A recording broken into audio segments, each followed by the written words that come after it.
You're good to go, Paul. Oh, okay.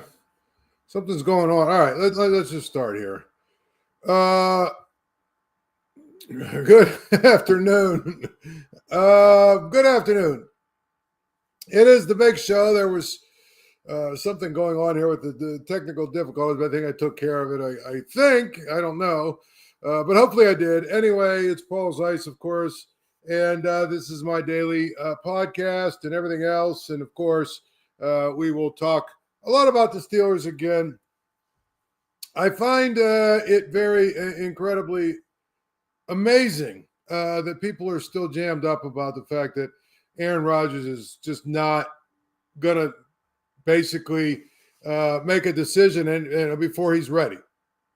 And then I think at the end of the day, there are people that really believe that he is in some ways holding the Steelers hostage and embarrassing the Steelers and all the other dumb things that I keep hearing. I got to be honest with you, okay? I really have to be honest with you. None of that is going on.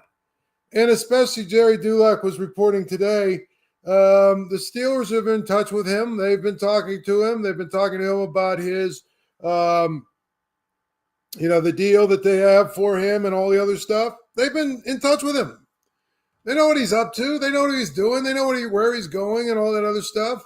They are not at all, panicked, nor should they be, because there's no reason for them to be panicked yet. It's clear that he's going to take his time and try and figure out what is best for him. In the meantime, I think that there's a lot of people that are probably more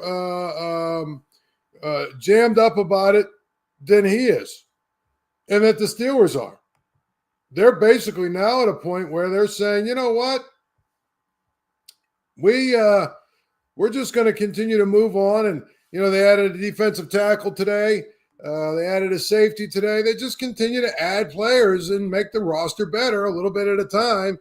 The defensive tackle that they added is good because that's, we've talked about that is absolutely a position of need, a position where they need somebody, a position where, they have to get better and get some more depth.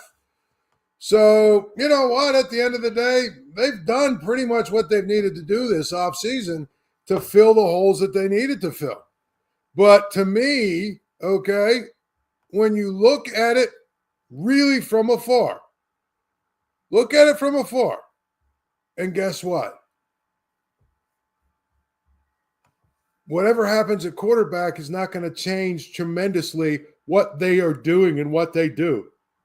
So to me, the pivot has to be a little bit to maybe some of the other positions and all that other stuff. But I will say this. If you look at what else is out there and you look at the guys that people are talking about when it comes to the Steelers trading, I will say this. I haven't heard a name that really excites me. I know there's a lot of people that seem to really, really, really love the idea of Joe Milton. I'm just not sure. If you think about it, why people love this guy so much. He's accomplished absolutely nothing. And while I thought, he was not a bad player at Tennessee, I never watched the guy play and say he is an unbelievable. So he's a freakish athlete and all this other stuff he's got. It's going to be a surefire superstar in the NFL. I don't know. He's played a total of one game in the NFL, by the way. One. He was 22 of 29, 241 yards, but one game. I don't know. I'm just saying I don't think that he's like this guy that I think everybody else wants him to be or whatever. I just don't. I think it's really important that you understand that. But he's a guy, and also I think they want a third-round pick for him or second or third-round pick for him. He's not a guy you're going to give up that to try and get. There's no way. So, Joe Milton, not interested. Kirk Cousins, not interested. Just not. Here's the thing about Kirk Cousins. I thought he was done last year. I thought he had nothing left in the tank last year. I think he's a guy with a bad leg. And I think he's a guy that's old. I mean, I'm just like looking at it and I'm saying, why all of a sudden would people be interested in trading for Kirk Cousins? I mean, he was okay, but he lost his job to a guy who was very much unproven. And he lost his job, to a player that, I don't know. Is there anybody that believes that he's going to be the future in Atlanta? I just don't think I don't know that we've seen enough. I know he's their young guy and, their rookie or whatever. And I know for, what people thought was that, Kirk Cousins would come in for 2 years, be his mentor, and all that other good stuff. And then what happened? He took over. And I'm not sure that he showed enough last year. And, of course, I'm not sure that he showed enough last year that I would be, all that excited about him if I'm a Falcons fan. I'm talking about Michael Penix. The one name I've heard may be available is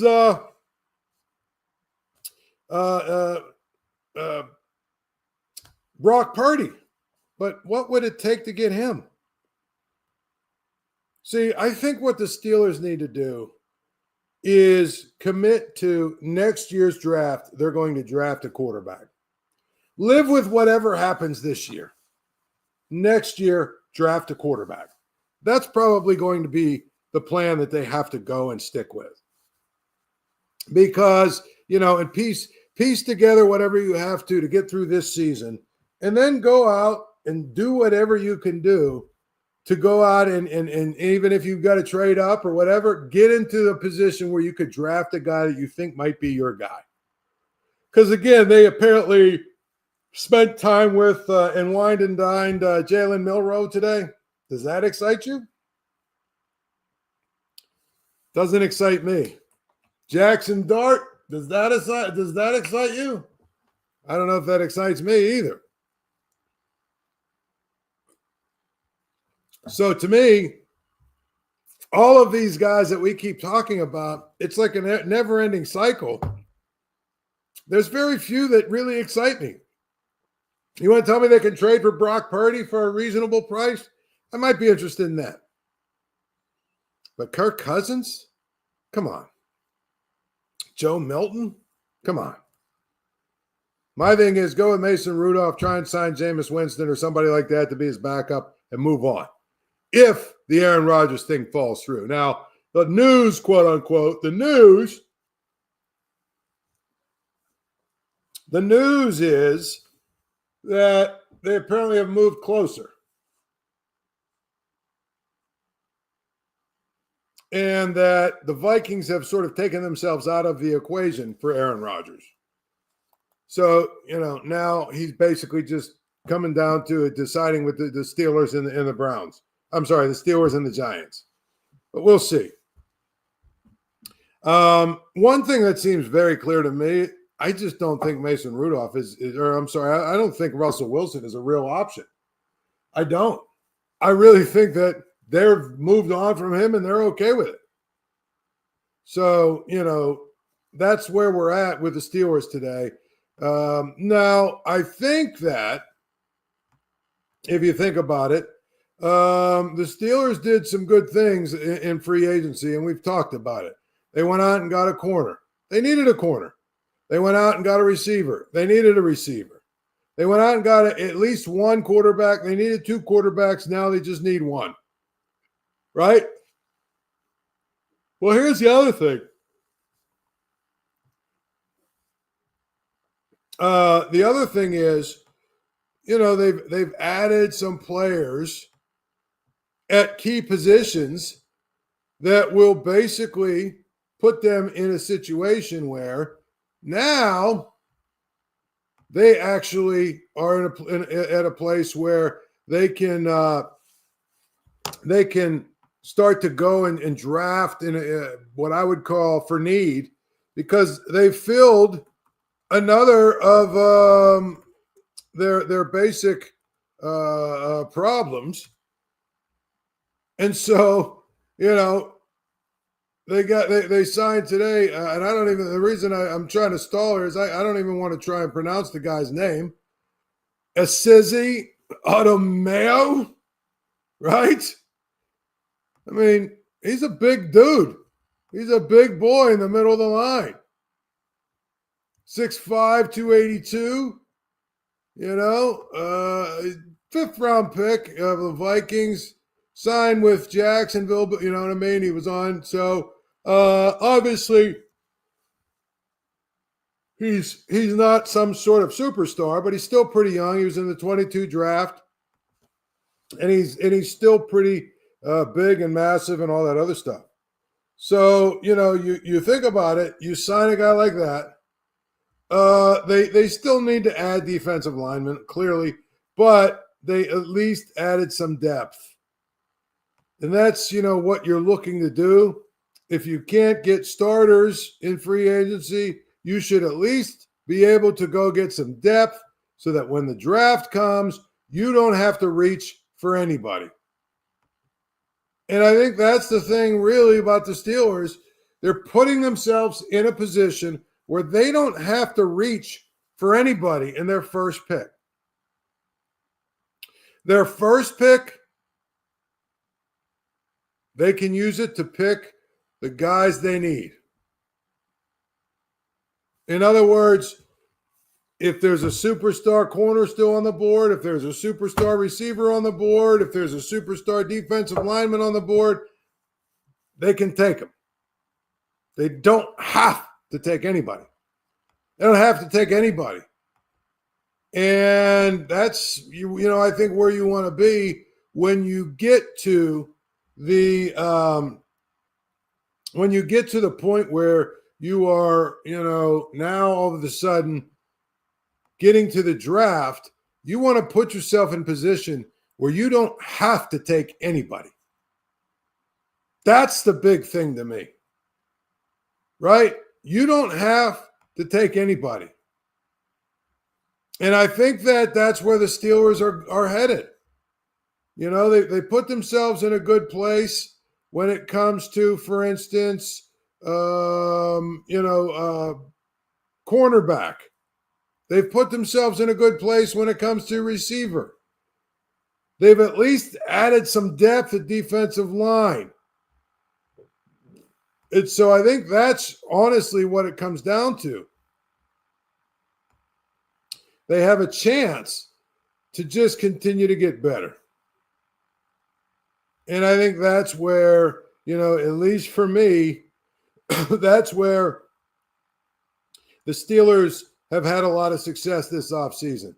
They haven't basically gone out and they haven't said to themselves, you know what, we're going to box ourselves in a corner and make it so that we have to draft this position or that position. They didn't do that. They've done a good job, really, of building on what they needed to build on. So that's where I would tell you it's really important to note that, because I think the Steelers have done a good job this offseason. I think a lot of people are letting them, the fact that they haven't been able to hammer home their quarterback, they've allowed that to make them believe that the Steelers haven't done a good job this offseason. If you take quarterback out of the equation, I think you could make an argument that they have had a perfect offseason. I think you could argue that they've had a great offseason if you take the quarterback out of the situation, which you can't, because obviously that's a big part of it. But to me, I think when you look at the whole big picture, just take a look at the entire big picture, the Steelers have done a pretty good job. They've put themselves together. They've put themselves in position where, you know what? They don't have to do anything they don't want to do in the draft. They don't have to reach for anybody. And, we've seen at times when teams, including the Steelers, have needed a position and they've reached for a position when they really shouldn't have. Classic, most glaring example, Kenny Pickett, right? They didn't need to pick him 20th or 25th or whatever they picked him. They didn't need to. They could have got him in the second round, maybe even in the third round, And so if you think about that, when you make those kinds of decisions where it's like, well, we're desperate, we absolutely need this, you put yourself in position where you're going to probably draft somebody who's not quite good enough based on where you're drafting them.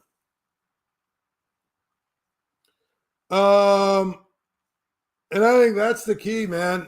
It's like, it's easy to sit here and say, well, the Steelers, they've had a bad offseason because everybody's anxious about quarterback. But, man, if you look at the rest of what they've done, they've had a good offseason. And I think that it's, has a chance to get better, obviously, if Aaron Rodgers comes. Because here's the thing. We can argue all day about Aaron Rodgers. I get it. Some people don't like him. I understand all that. But, and there's always a but, the thing I will say is this. He's better than Mason Rudolph, still. And the idea is to get the best possible guy at every position. So if they get Aaron Rodgers, I think he's better than Russell Wilson too. They will have upgraded that position, which is what they set out to do this offseason. They set out to upgrade that position. And if they're able to do it, looking at what they've done around the quarterback, I honestly think they would have a shot to win the division. And if you win the division, you get a home playoff game. And if you get a home playoff game, it means you're playing somebody not as good as you. And, well, there you have it. That's what, that's where we go to. And so we'll see. But to me, it's important to note that they've had a reasonably good offseason. Okay. Game's always on at Archie's. Get down to Archie's. Archie's on Carson Street. Archie's, home of 80-cent wings. Monday through Thursday, home of the Paul Zeise grilled cheese sandwich. So get down to Archie's. Great weekend to be at Archie's if you want to watch basketball. They'll be there. They're open at 11 a.m. every day. You can watch all the games all day long, Thursday, Friday, Saturday, and Sunday. You'll have a good time with it. It's always important to go out. And, of course, tomorrow and Friday are two huge days where everybody goes out and watches basketball all day. Go enjoy yourself. And if you get to Archie's, tell Archie I sent you. Okay. Jared Jones. Let's switch gears and talk about this. There's a little bit of discomfort in Jared Jones' elbow. And so now, he's going to have to miss a start or two here in the spring. Of course, we're running out of springtime. There's no determination or decision that's been made, obviously, when it comes to the regular season, which is like 2 weeks away. But here's the thing. Hopefully it's just discomfort. Hopefully it's just sore, overuse, needs some rest, all that other stuff. But honestly, you're a Pirates fan. How long have you been a Pirates fan? That's what I would ask you. How long have you been a Pirates fan? Hopefully, the worst case scenario does not happen.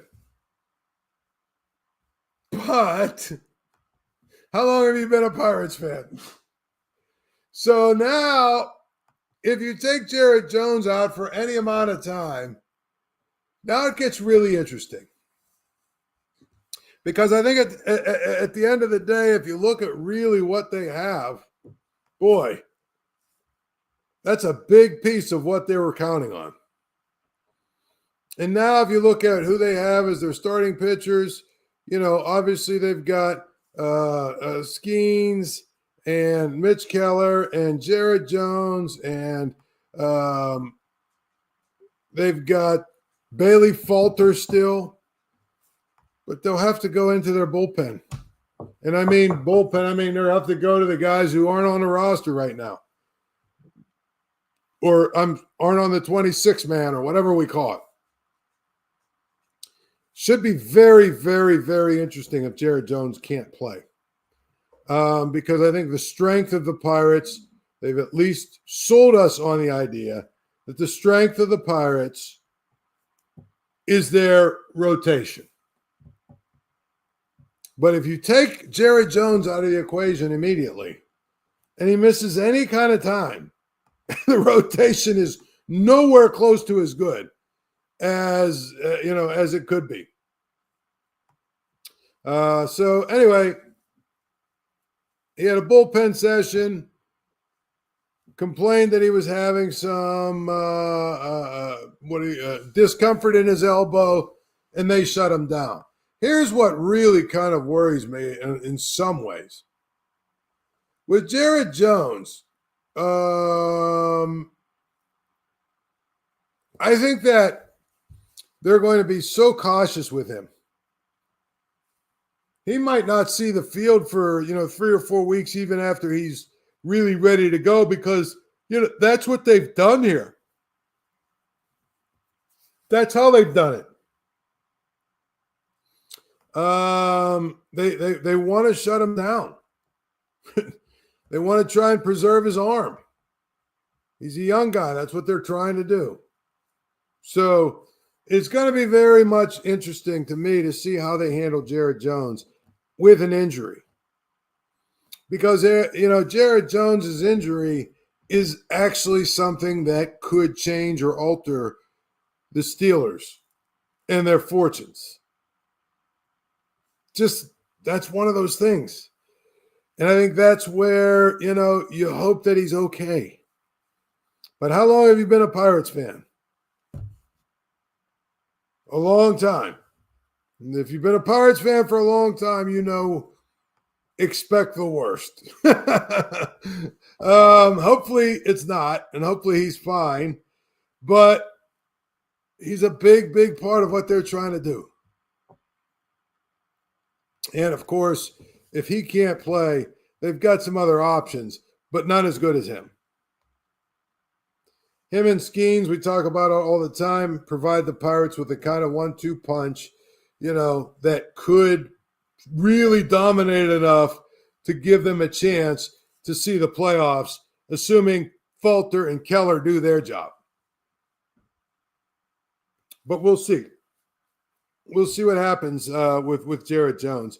Again, the Pirates just are one of those teams where you almost always expect the worst and hope that the worst doesn't happen. A little bit on the NCAA tournament real quick. Last night, St. Francis of PA lost in probably the most heartbreaking fashion you can lose in some ways, which was a length of the court pass that literally seemed to touch about 6 or 7 guys and rattled around the lane and ended up into the hands of an Alabama State guy who put it in for the game-winning basket. The game was tied. Seemed like it was going to go into overtime. And Alabama State basically just said, you know what, we're going to run a touchdown play, which was like a 90-foot throw. Seemed like it hit 4 or 5 guys, bounced into one guy from Alabama State's hands, and he put it in the basket. So St. Francis of PA had a chance to be the ultimate Cinderella and make a run. Well, it's over before it gets started. Good season, but, more actually like a good postseason than anything else, because St. Francis still finishes with a losing record. And, of course, that's possible because if you win your conference tournament, then you get in the tournament at large. North Carolina last night, and I heard a lot of people and read a lot of people saying, well, they showed everybody. No, they didn't. They didn't. First of all, basketball is a game of matchups. San Diego State was a terrible matchup. North Carolina was a terrible matchup for San Diego State. San Diego State wasn't nearly athletic enough, not fast enough, didn't rebound well enough, couldn't really slow the game down the way they wanted to play. And North Carolina ran them out of the gym. But that doesn't change the fact that North Carolina's resume, they should not have been in the field. That's reality. There's a lot of people that want to say there's some sort of vindication. It's not vindication. Trust me. It's not. It's just a matchup that was bad for San Diego State. They wanted to slow it down and make it ugly and chop it up and all that other good stuff. North Carolina just ran them out of the gym, period. And I think that, that's the lesson isn't that North Carolina should have been there. The lesson is that San Diego State wasn't very good. The Mountain West probably wasn't very good.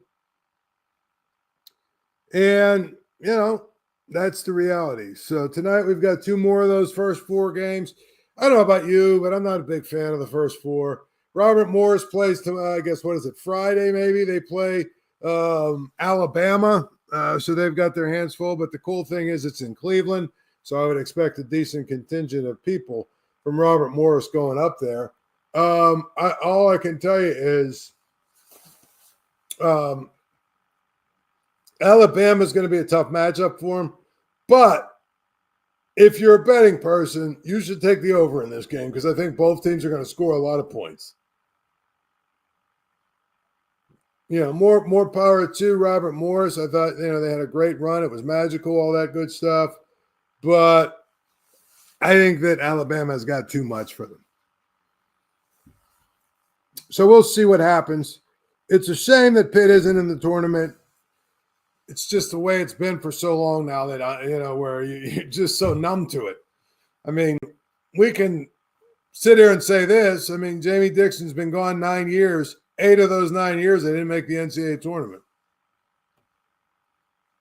But I still think it was the right decision for both Jamie and Pitt for him to move on.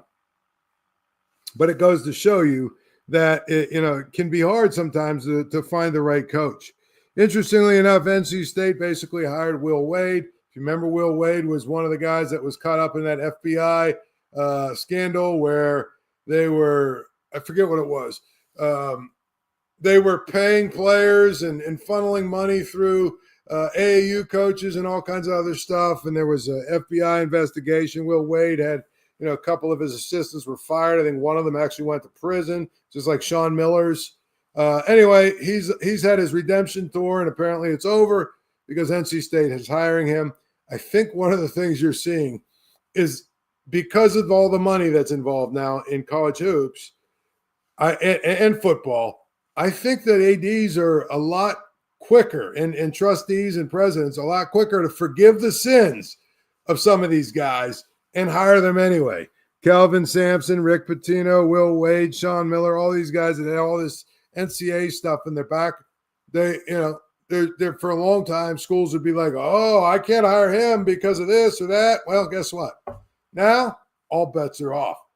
All of them are basically just saying, we have to win. In order to win, we need the best coach we can possibly get. And in order to do that, we might have to dabble on the dark side in order to find our coach. We'll do it again tomorrow. Enjoy your night. Thank you for checking out this content from Post-Gazette Sports. If you watch this video on YouTube, please like the video and subscribe to our channel. For all of the sports coverage the Post-Gazette has to offer, visit post-gazette.com.